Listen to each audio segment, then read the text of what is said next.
Baliktarin mo naman.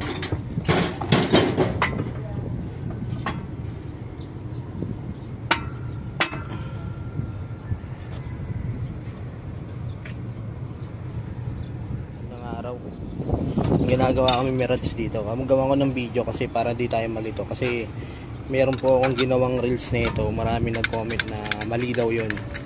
So meron isa doon na nag-comment. Yung profile picture niya, kusinero siya eh. Hindi ko alam kung ba't kusinero. Siguro ano sir, cook.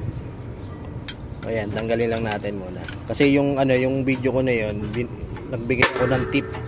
Ito original pa po ito, galing kasa. Kung tamang posisyon ng bearing ng Mirage po, Mirage, magkakaiba sa sakyan. Mirage yung tinutukoy ko doon. Hindi ko babalik rin para makita nyo.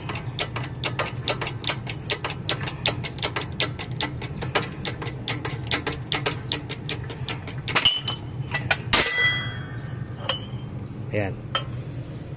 Ayan. Sa video ko na yun, nagbigay ako ng tip na sabi ko, ito, wala sa mga taboy. Issue na ito, ugong siya sa rear. Mirage po ito ha. Ulitin ko, Mirage. Huwag po nating i-generalize. So, ayan. Tingnan nyo, pansin nyo to. Ito yung nasa ilalim yan. So, nakaganyan yan. Pag nakasalpak yan, nakaganyan. Ibabaw niya is mapapansin nyo itim, tapos dito yung sa likod parang bakal na lang o stainless. Original po ito ayan. So ganyan yung position nyan. Ang sabi ko dun sa video, nagkabit kayo ng pang Mirage na wheel bearing, ito sundin natin yung mismong nasa factory kasi hindi pa pwedeng magagayan yan. Yan, baliktad. Kasi pag nagabaliktad yan, madali yung pasukin ng tubig to kasi ito protection yan, parang oil seal to eh. Yan.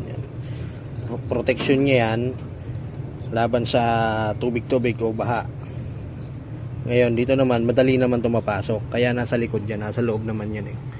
So nakasalpak to yun siya sa knuckle nya. Ayun, nakaganyan. So, ganyan design yan. Ngayon mapapansin nyo lubog to. Yan, tapos kunin mo yung tornilyo boy. Kasi pag nakaganyan, mapapansin nyo to, lubog ng konti ito. Ito, awang. Ayan, lutang ng konti. Ito, to. Hawa ko yung tornilyo para lalo nyo maintindihan.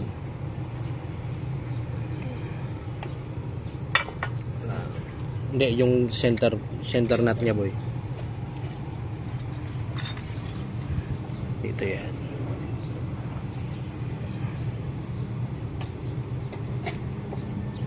Ayan. Sakto yan dyan. Ayan. Baliktarin mo boy. Ayan. Pag binaliktad natin yan, ito naman siya. Sakto rin naman yan, pero kaya lang ito nakaangat ng konti ito. Para dito lalapat yung nut natin.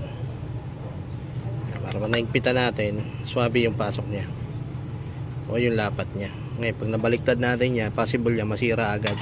At the same time, papasukin ng tubig yan. May purpose yan, kaya ginawa ng mga inhinyero kasi may purpose yan, kaya baliktaran yan.